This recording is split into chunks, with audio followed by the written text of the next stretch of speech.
Sawadi. Hello, my name is Andy, and I'm delighted to be speaking to you today from here in the UK. I only wish I could be there in person in Thailand. I hope to come and see your beautiful country someday and meet you all in person. I understand you've got some lovely libraries there. I'm here today to talk about UX, which stands for user experience. The different methods, the different applications. I'll also be sharing stories from my travels around the world as I use UX with library staff. My title of my presentation is Libraries Are for Users, because I think sometimes we forget that. Sometimes we get all, we inflate our own importance as managers and as library staff, and we sometimes forget about the people we're meant to be serving, and we don't spend enough time talking to them, connecting with them, understanding them. And UX is all about refocusing on the user. And sometimes that means focusing away from ourselves. A bit about me. I was previously a librarian at Cambridge and Oxford University and a large UK public library. I'm now a freelance trainer and consultant in UX research and design. And as I say, I usually work all over the world when there's not a pandemic. My latest book is called A Handbook of User Experience Research and Design in Libraries, and it was published in February. And this details all the techniques that I think we should be using as librarians today in order to make services successful. In this presentation, I hope to share just some of the process. Obviously, it's a fairly short presentation, so it'll just sort of scratch the surface, but hopefully give you a flavor of what UX is all about. UX is the biggest trend to hit libraries since the internet. You better be paying attention. This is important stuff. This is going all the way around the world now. Everyone's using these methods. If you're not on board with them, you are going to be left behind. So what is it? It's all about your users, getting to know and understand them better, offering a more relevant and valuable service experience as a result. It's a really compelling opportunity for us to diverge from how services have been traditionally delivered to our users, because we're responding to user needs and behaviors rather than staff agendas and speculation.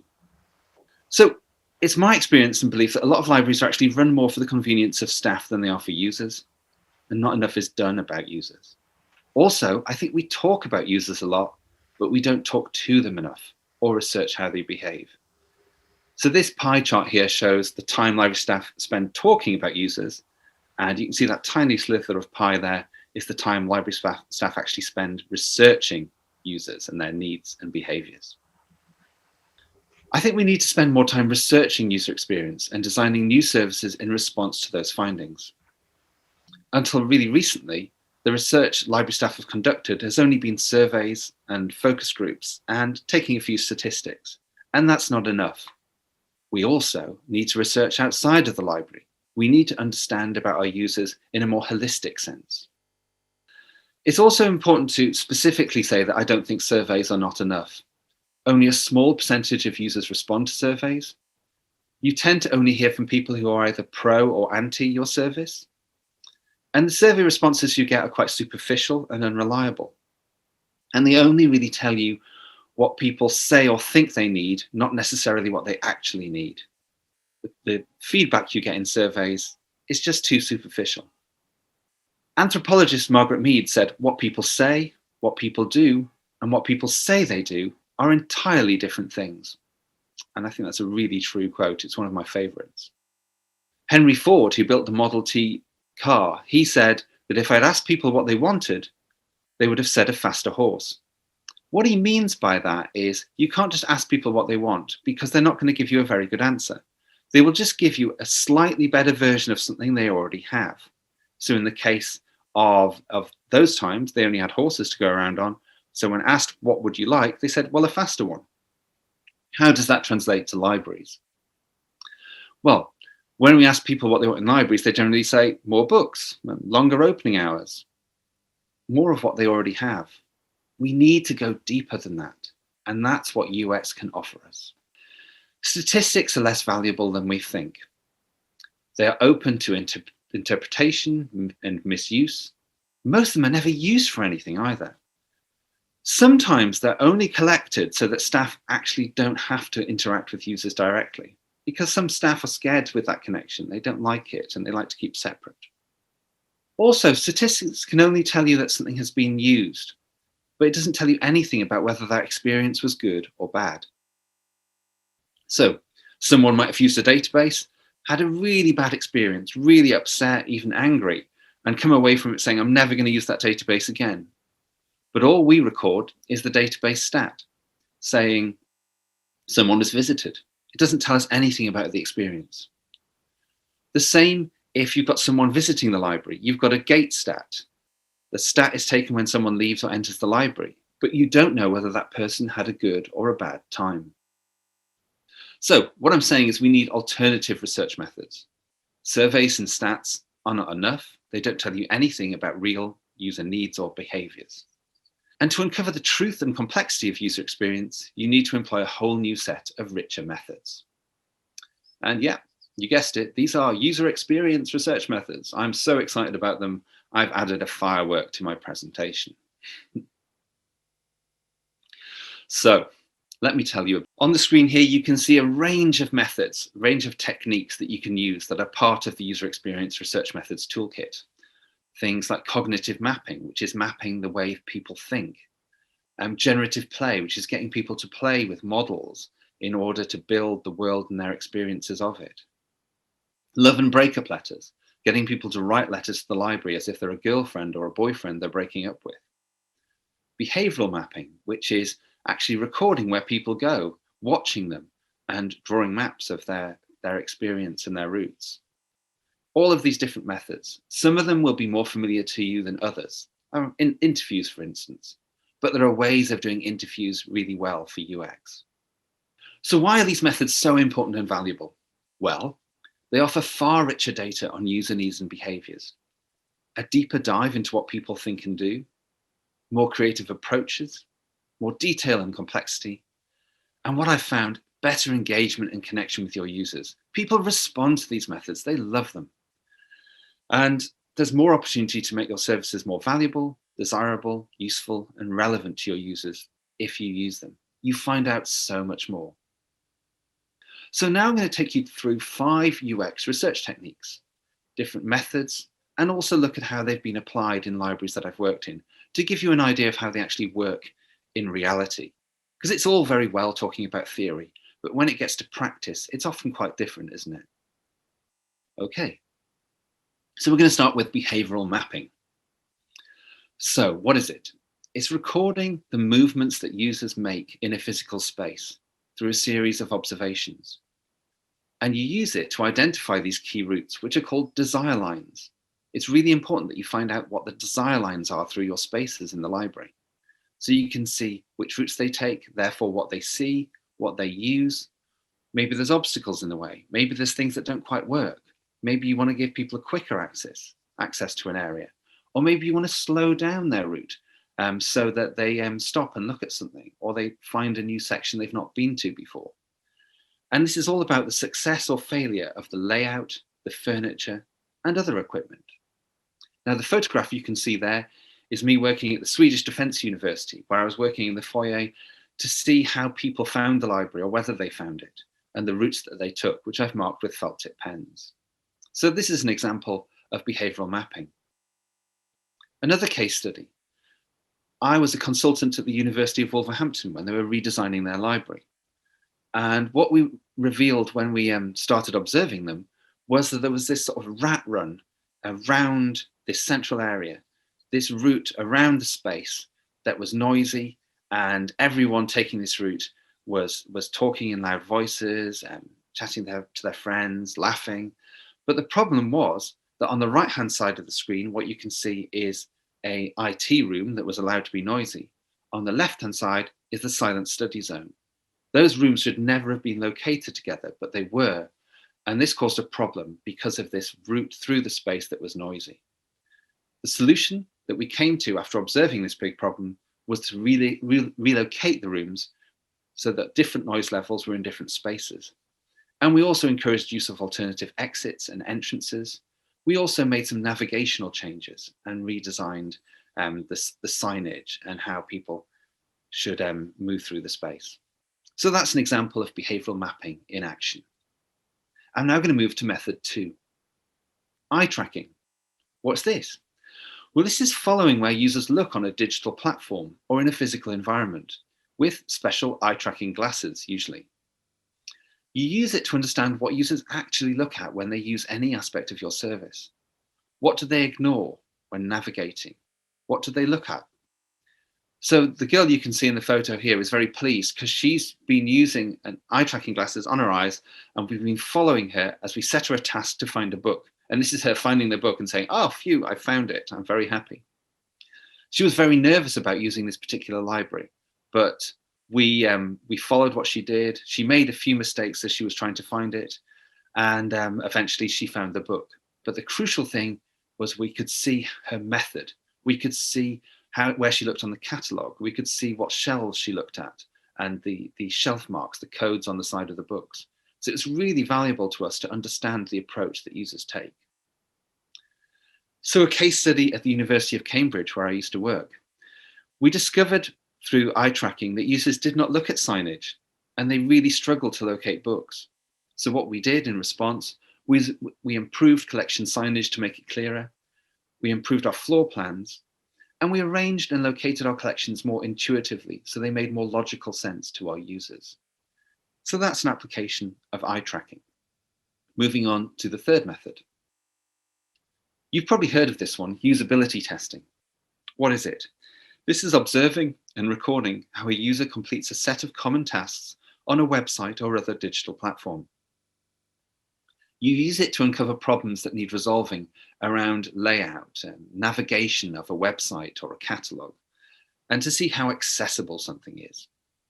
So this is a picture I took in the library in the Netherlands, and it shows 3 library staff watching as one user is going through a set of tasks that they've been asked to complete to see how they get on. And you can see she's pointing at what she, area of the screen, something she didn't understand. So I want to show you a case study of the State Library of South Australia in Adelaide, where I did some work. We wanted to specifically focus on the family history website. I think it was suggested because the staff felt, oh, this will do well in this usability test because everyone loves these pages. And we have people who are family historians who really use these pages well and understand them. It wasn't until they did a usability test that they discovered that these experts, as they thought they were, didn't know how to get around the website, were really confused, used shortcuts, used different routes to the ways that were expected, and had really been getting lost an awful lot. So your expectations as to how people actually use stuff is very different in reality when you come to watch them. Observation is a huge part of UX. So what did we do in response? We simplified navigation, we changed the language that was not understood, and we rearranged the layout of that particular area of the website. Moving on to the fourth method. I've mentioned this already, generative play. What is it? This is users creating models that represent their experiences of library services. In the example you can see in the picture, it's with Lego, but you can use modeling clay or other creative materials. The beauty of this method is it helps you to explore user feelings and ideas in response to service experiences. And it's more creative, it's more free, people get to express. And it's also about their emotions and feelings, and that's important to uncover and understand. This model here that they were building was of Stockholm public libraries and their experiences of using that library system. Another case study example. So this is for generative play. We asked users at a particular university, an agricultural university in Sweden, to build Lego models of what was missing from their campus. And what they all built were these little models of meeting places, places where they could meet each other, have food and drink, and they also added lots of flowers and plants to show that there weren't enough of those in the university. Remember, this was an agricultural university, yet there was little indication from the inside the buildings of plants, of anything growing. There wasn't enough nature inside the buildings. So through these little Lego models, through this process, we could uncover that there were these issues. The recommendations that I made in a report afterwards was to add these missing elements into the campus infrastructure, these meeting places, these points of interaction, these opportunities to meet each other, to eat, to drink, and to see flowers and plants. So just through this one workshop, we learned an awful lot of information. And the final method I want to talk to you about today is called love and breakup letters. This is when you ask your users to write a letter to the library, as if it was a person with whom the user is in love with, or conversely, who they are breaking up with. That relationship is over. And you use it to explore more emotional and often hidden feelings. And this anthropomorphizes the library for the user. So they talk to it, they write to it as if it's a human being, and you learn so much. These are two Chinese ladies who I work with in Singapore, and they wrote letters about their experiences. And they were writing, I think one was writing a love letter, one a breakup letter, and you get different information from each. So another case study from Singapore. We discovered through these letters that collections were housed in the wrong places or in ways that did not fit with routines and preferences. Also, people were just not aware of the technology available. That kept coming through the letters. And what we did in response was we improved marketing of the services to highlight the areas that people didn't know about. The exact example here you can see is a letter that a grandmother wrote to wrote about her grandson's experience of the library and also her experience. And she says, I come here with my grandson to borrow books and DVDs. And she says it's enjoyable and enriching. But the problem she has, I wish if there was one section where we can provide opportunities for intergenerational reading with collection for adults in the same section. So she was going with her grandson, but she was bored while her grandson was sitting there with children's books. She would have liked a collection of adults' books there for her as well. It was a really good idea. So you get these things through these different methods that wouldn't come up otherwise. If she hadn't written that letter, she probably wouldn't have told us about this idea. So that's the fifth method I wanted to explain today. So you might be feeling a bit overwhelmed. Wow, that was 5 methods. He went quite fast. Well, there are so many more methods out there, 20, 25 methods, maybe even more. I would say a word of warning, don't do too many methods because you can gather too much data and you can look like this person here with a flag saying, help, no more, I can't take it. We are used to trying to gather too much data. We are used to trying to prove that things are statistically significant, and it's a mistake. It's better just to take a few insights, only use a few methods, maybe gather information from 8 to 10 people only, and see what patterns, trends, and problems emerge from those few people. Don't talk to hundreds of people. It's a mistake. Talk to just a few and see what you can learn. So you've got your user research data. What do you do next? This is where people tend to go wrong. Typical next steps are you only solve the easy stuff. You put up more signs, which usually are forbidding things, saying, don't do this. We've seen people are doing this. Don't do this. People don't read signs. Don't put more signs up. Or you form a committee. Committees don't usually achieve a lot because there's too many voices in the room. Committees are not the way to go with this data. Or you write a report. Guess what? No one reads it. Very few people read a report beyond the first page. So these are not the ideal next steps. What I suggest you do instead is as follows. Sort your data, turn it into ideas, and from ideas into prototypes, actual things you test in your library with your users, whether it's a new layout of an area, whether it's a new service. And this is where it's briefly important for me to talk about the difference between divergent thinking and convergent thinking. It's important that you approach different stages of the UX process with different modes of thinking.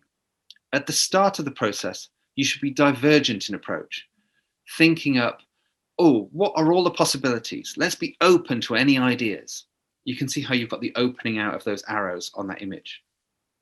Convergent thinking is when you've already made some progress in your process, but you're thinking, let's hone down to some examples, some things we might build or might do. And you have to move through these different modes of thinking when you're doing UX. This is my model of the UX research and design process, which I go into great detail about in my book. You can see that the first section is highlighted in blue. This is because this section tends to be the only one that anyone ever does. They research, they discover, but they don't go on to do all the other methods, all the other things that you need to do to turn that research data into design. So just to briefly talk about it, it's quite involved. You can see you've got your different divergent and convergent modes.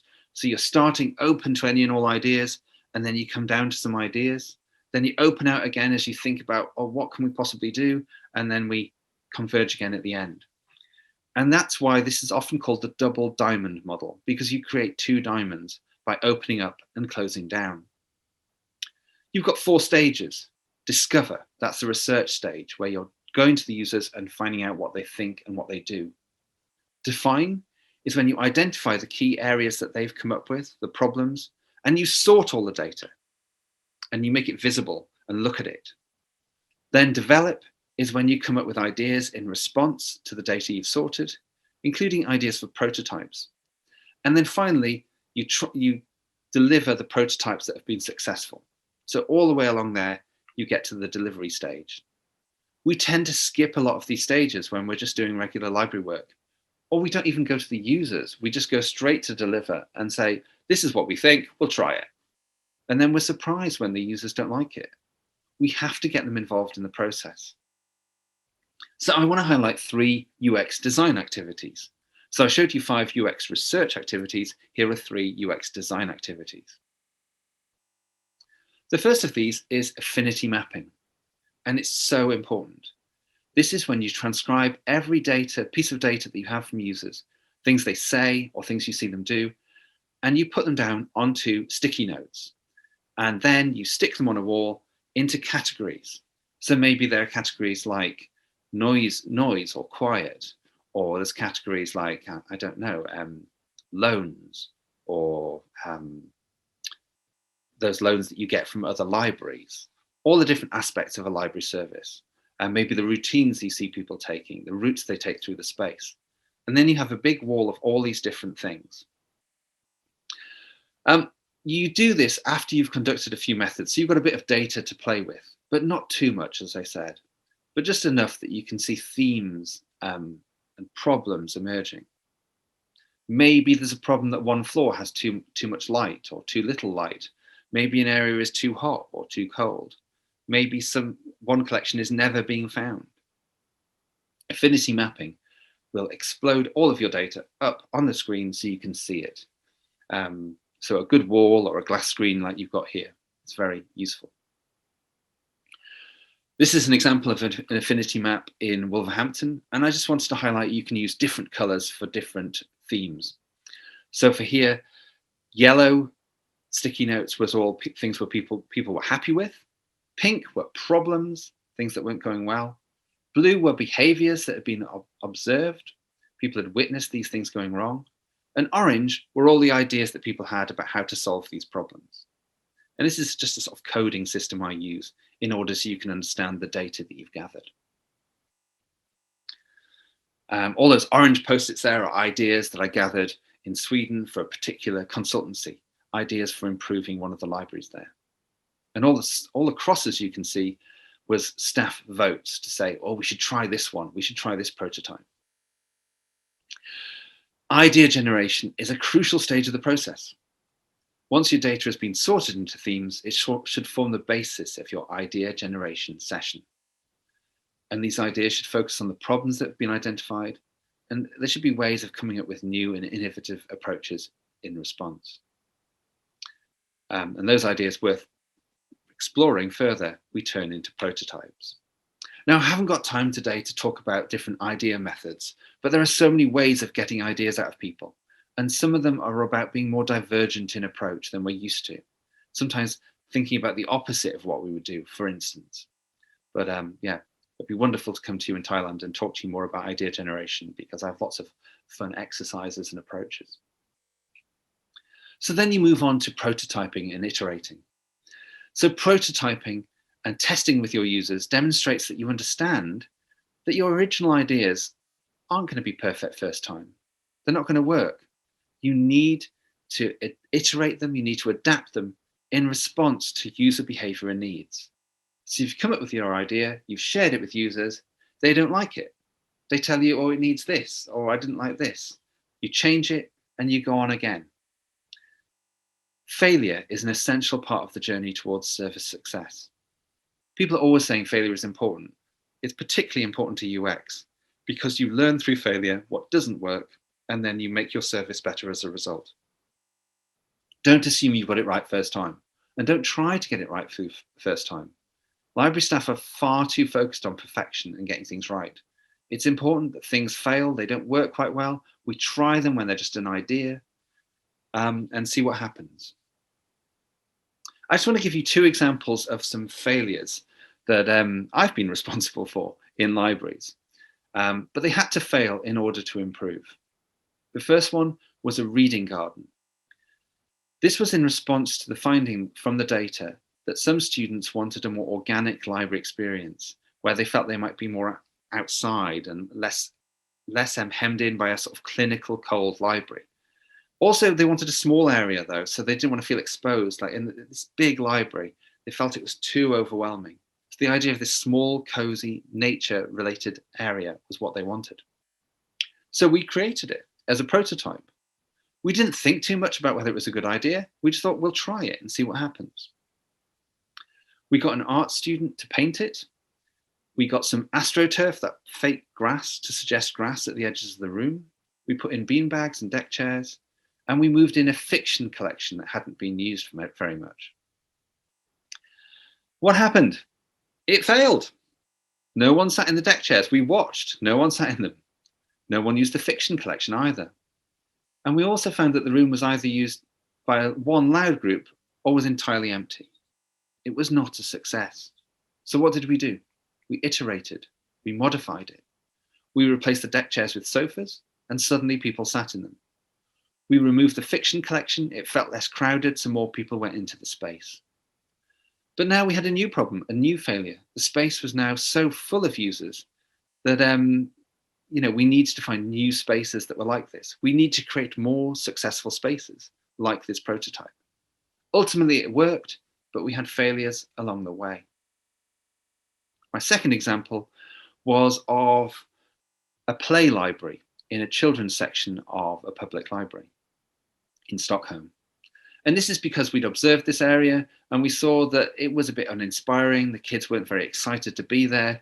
We wanted to enthuse the children who were visiting the area more. An important point, prototypes should be inexpensive. All we did for this prototype was we just spray painted some old equipment to make it look appealing, and we set it up as a mini library in the kids section to see what they thought. Initially, it failed. Children didn't go near it. They're like, what's this? Oh, I don't like this. And we actually had to encourage children to go up to it. After a while, though, we had a new problem. Too much success. Suddenly, all the children wanted to play with it all the time. They all wanted to pretend to be library staff, which is a nice thing, isn't it? Some of you in the audience may have wanted to be library staff when you were kids as well. Anyway, we had to institute a queuing system so that everyone could have their turn. And after a few weeks, the play library had been so overused that it broke. Remember, it was old equipment that we spray painted. Look at this laptop, what they did to it. They completely destroyed it. So we had to remove the play library for a while. And then because we knew this was now successful, we replaced this old broken laptop with a new pretend wooden laptop for kids to use in the area. So you only invest in your prototypes once you've discovered that it's a thing that works. People spend money far too quickly in libraries, in my experience. So the message of those two examples is that failure is success in progress. We get too hung up about failure, but the fact is, failure is a part of the journey. One last model I want to share with you today is the stop and start model. And this is about all the things I think we should stop doing and all the things we should start doing more. So what are those things? I think we should stop speculating about what users want. We should stop holding endless meetings. We should stop trying to further our private and personal agendas, the things that we like or the things that we want to see in the library. And we absolutely must stop devising services in isolation from our users. All the alternatives on the start side of the model are all the things that involve user experience, communicating with users, researching with them, collaborating with them, co-creating with them, getting them involved in the creation of the services through the data, through their ideas, but also through their interaction. Remember how those kids interacted with that laptop so much it broke? That interaction led to us understanding we needed a more durable laptop. You have to get people involved. Stop and start. It's my belief that if you put your users at the heart of your research and design process, then they're at the heart of your library service, and it will succeed because you're focusing on them and not on yourselves. This is my handbook of user experience research and design. It was published in February. I think over in Thailand, you'll be able to buy it from Amazon.com. It's 570 pages. It's very large. I hope that's not off-putting. It's just got all of my knowledge and wisdom in there from my travels all around the world, hundreds of examples, and all the different methods and techniques to move from UX research to UX design, and hopefully towards improving successful library services. It's been really good to talk to you all today. I hope to meet you in person, as I said. I hope you're all safe and well. I know that Thailand is doing better in the pandemic than the UK is, certainly. But I really do hope that you've enjoyed this presentation. And I should end by saying Khop Kun Krap. Thank you very much for your time and your attention. And enjoy the rest of the TK Forum. Thank you.